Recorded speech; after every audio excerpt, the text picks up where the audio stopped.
இப்போ வந்து part 2 video. இதில் வந்து ஸ்மால் லெட்டர்ஸ் எப்படி வந்து கர்சிவ் ஹேண்ட் ரைட்டிங்கில் எழுதுறதுன்னு பார்க்கலாம். Small letters.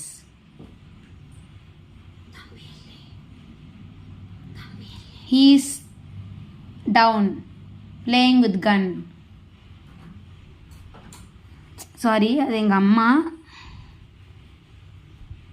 இப்போ வந்து ஃபஸ்ட்டு ஏ எழுதி பார்க்கலாம். ஏ பி சி டி இ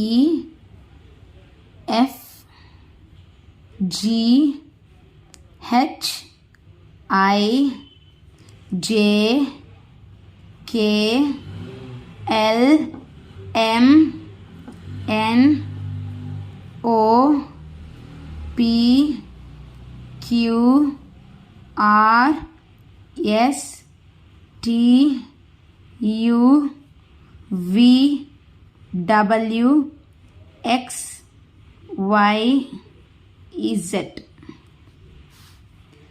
நாம் பார்ட் 2 வீடியோ ஃபைனல் பார்ட்டாக முடிச்சாச்சு. இப்போ வந்து நெக்ஸ்ட்டு என்னென்ன டைப் ஆஃப் ஹேண்ட் ரைட்டிங்ஸ் இருக்குதுன்னு நெக்ஸ்ட் வீடியோவில் பார்க்கலாம். தேங்க்யூ, பாய்.